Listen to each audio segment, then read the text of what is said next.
हम जानते हैं कि लॉर्ड बुद्धा को यहीं से ज्ञान प्राप्त हुआ था। ये कोई अचानक घटने वाली घटना नहीं थी कि एक बार घट गई उसके बाद सन्नाटा छा गया। बुद्ध को ज्ञान प्राप्ति के बाद ये तय हो गया कि बिहार ज्ञान के स्थल है, ज्ञान की स्थली है, और आज तक ज्ञान के हवाले से बिहार बहुत नुमाया और सबकी निगाह में आने वाला राज्य है। कोई ज्ञानी अगर नजर आ जाए तो दुनिया शर्मा कर, लजा कर, मजबूर होकर पूछ ही देती है, बिहार से संबंध है आपका? ये है बिहार। और मैं इसलिए ये बात कह रहा हूं कि सूफी परंपरा को पूरी दुनिया जानती है, लेकिन जब इस उपमहाद्वीप में आप पता करने की कोशिश करेंगे कि सूफी दर्शन को लिखा कहां गया, लेखनी किसने दी? सूफी दर्शन यूं तो व्यवहार की चीज है, आचार की चीज है, लेकिन उसको लिखने और कलमबद्ध करने का काम बिहार में हुआ। वो पहला आदमी जिसने सूफीवाद को लिखा, विद्या बना दिया, ज्ञान बना दिया, फैकल्टी बना दिया, वो मखदूम है जहां शेख शरफुद्दीन अहमद यहिया मनेरी है, जिनकी जन्मस्थली मनेर है और उनकी कर्मस्थली बिहार शरीफ है। ये बिहार शरीफ में लिखा हुआ संत 13वीं और 14वीं शताब्दी ईस्वी का वो पहला आदमी है इस उपमहाद्वीप का जिसने अरबी, फारसी और हिंदी, जो उर्दू का पुराना रूप है, इन तीनों भाषाओं में काम किया।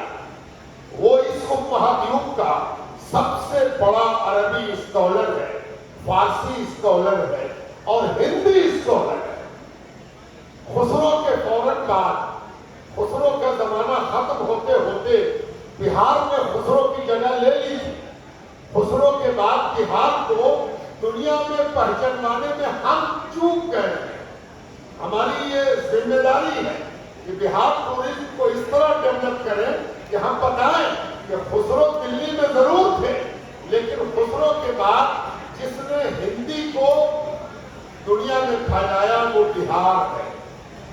और इस हवाले से भी हमें बिहार को आगे बढ़ाना है। सूफियों की धरती मनेर, बिहार शरीफ, पटना में कच्ची दरगाह, ये कच्ची दरगाह लगभग 800 वर्ष पुरानी है और मिट्टी की होकर आज तक मौजूद है।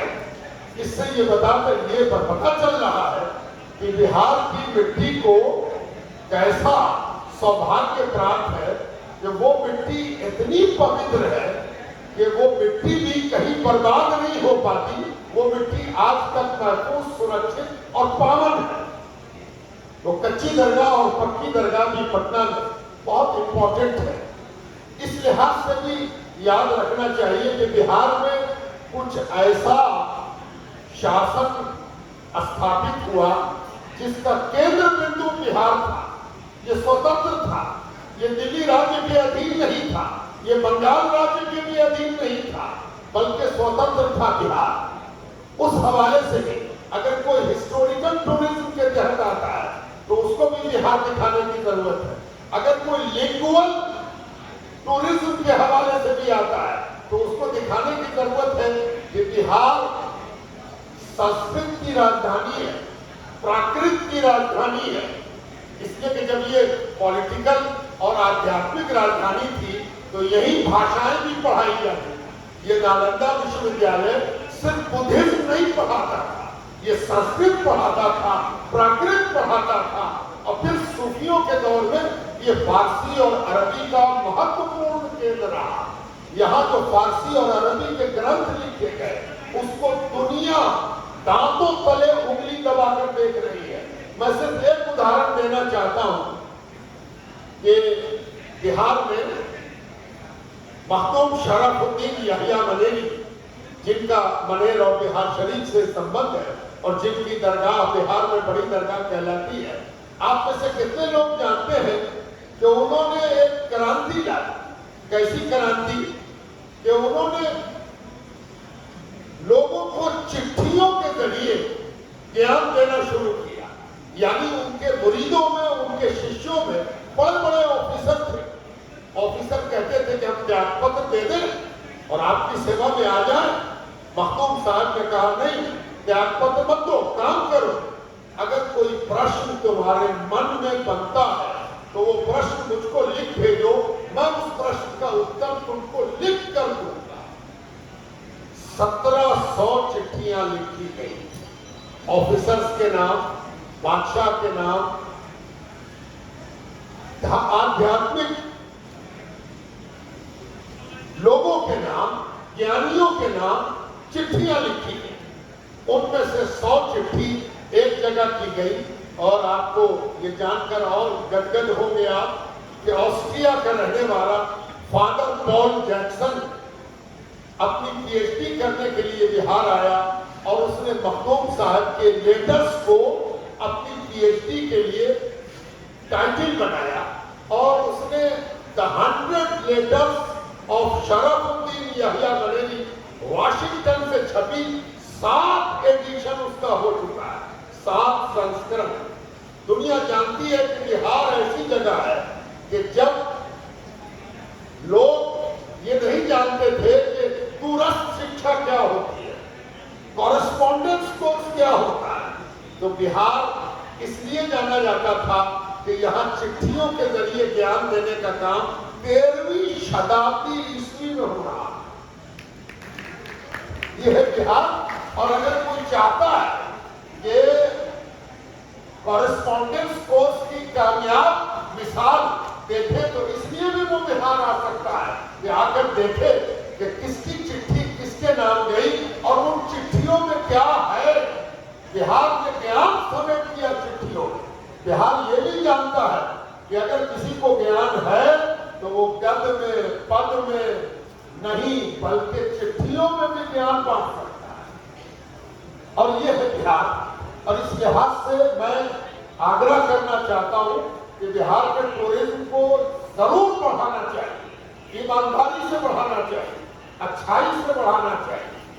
मैं एक मिसाल और देना चाहता हूं। आप अलग अलग धर्मों की बात सुन रहे हैं।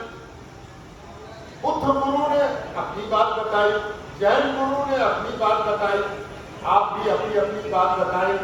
कुछ ऐसी बात की आनी चाहिए जो सारे धर्मों के बीच सामंजस्य स्थापित करे। मैं आपको एक उदाहरण देना चाहता हूं कि एक सूफी यहां ऐसा हुआ 17वीं और 18वीं शताब्दी ईस्वी में कि उसके पास एक नानक शाही जोगी आया और वो नानक शाही जोगी आकर कहने लगा कि मेरी उम्र, मेरी आयु 70 वर्ष से ज्यादा हो गई, मैं बूढ़ा हो गया, बाल पक गए, अब हाथ कांपने लगा है, पैरों में वो शक्ति न रही, लेकिन क्या कहूं, अभी तक उद्देश्य पूरा नहीं हुआ। बाल पक गए, केश रूपा हो गए, लेकिन उद्देश्य पूरा नहीं हुआ। सूफी संत ने पूछा, तेरा उद्देश्य क्या है?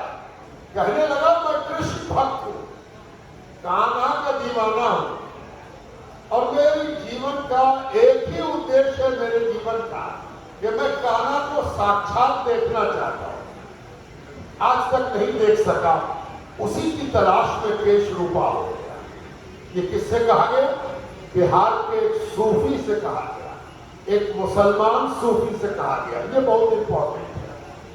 कृष्ण की तलाश ठाकुरबाड़ी में होगी, कृष्णबाड़ी में होगी, कृष्ण भक्तों के पास होगी, गीता में होगी, गीता के ज्ञानियों के पास होगी। किसी मुसलमान सूफी संत से कोई नानक शाही जोगी आकर ऐसा प्रश्न कर सके, ये बिहार है और ये बिहार की आध्यात्मिक पहचान। और जब उसने ये बात कही तो उस सूफी ने कहा, मेरी आंखों में देखो। अब वो नानक शाही जोगी कहता है कि मेरी आंखें सूफी की आंखों से लग गई।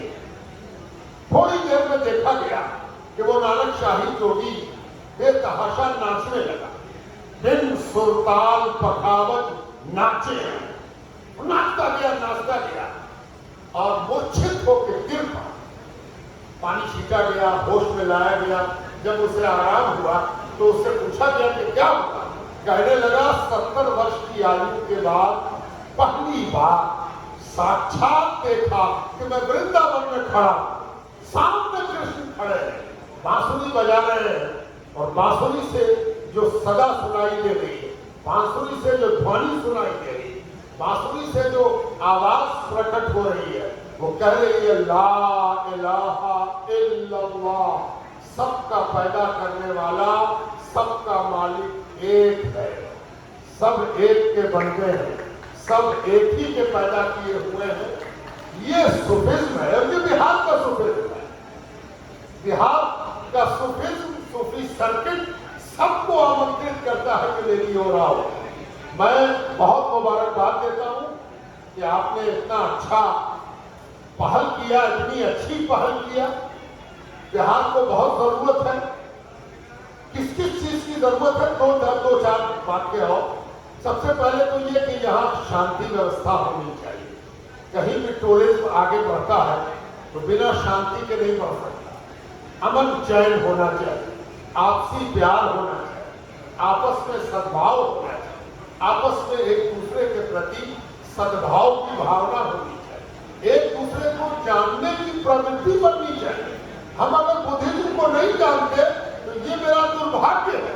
अगर हम जैनिज्म को नहीं जानते तो हम अपने आप को जितना पढ़ा लिखा कह दें, हम पढ़े लिखे नहीं हो सकते। अगर आप सूफिज्म के बारे में नहीं जानते, अगर आप इस्लाम के बारे में नहीं जानते, मैं तो ये जानता हूं कि जितना भी राग द्वेष फैलाता है वो सब जाहिल है, अनपढ़ है, अज्ञानी है।